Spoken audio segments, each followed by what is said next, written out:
Today I'm going to read you a story. Today's story is Miss Nelson is Missing, written by Harry Allard with pictures by James Marshall.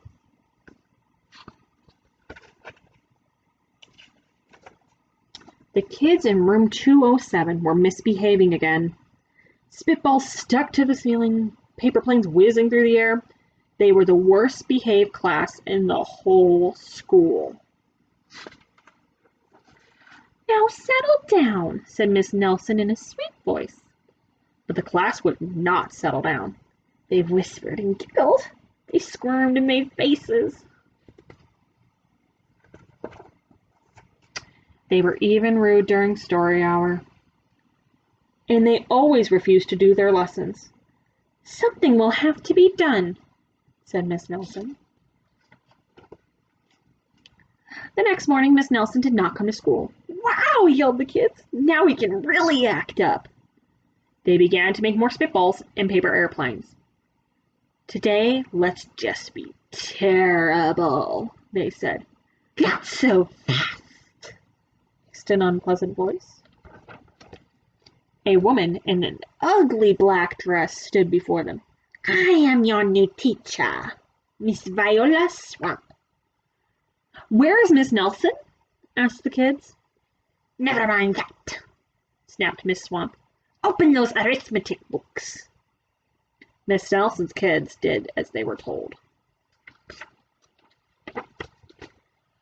They could see Miss Swamp was a real witch. She meant business. She put them right to work, and she loaded them down with homework.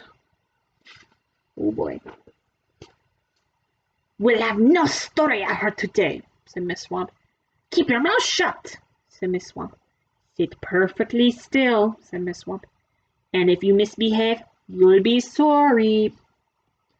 The kids in room 207 never worked so hard.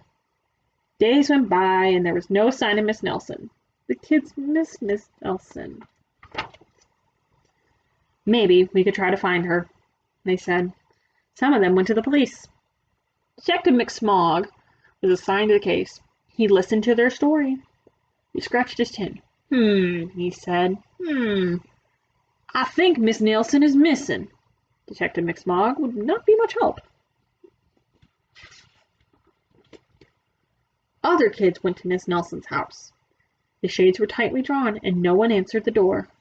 In fact, the only person they did see was the wicked Miss Viola Swamp coming up the street. "If she sees us, she'll give us more homework." They got away just in time.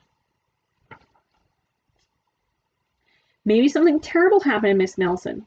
Maybe she was gobbled up by a shark," said one of the kids. But that didn't seem very likely. "Maybe Miss Nelson went to Mars," said another kid. But that didn't seem likely either. "I know," explained one know-it-all. "Maybe Miss Nelson's car was carried off by a swarm of angry butterflies." But that was the least likely of all. The kids in room 207 became very discouraged.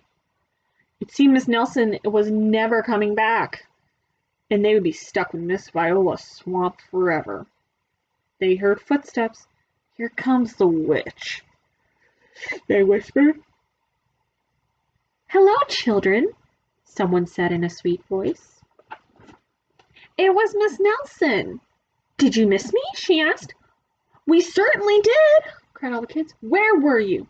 "That's my little secret," said Miss Nelson. "How about a story hour?" "Oh, yes!"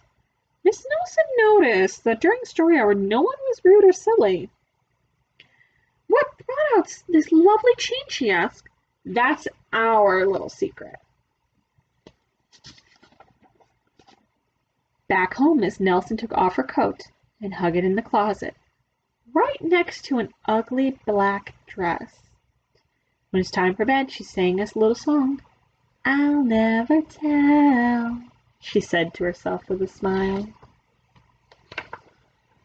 P.S. Detective McSmog is working on a new case. He is now looking for Miss Viola Swamp.